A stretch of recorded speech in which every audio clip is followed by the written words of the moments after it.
चांदलिया तो जगमग चमके आए तणे अजवाड़े।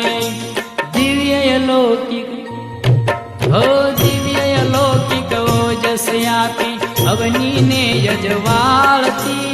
मामड़ी जानी खोडल मारी उतारू भावे आरती।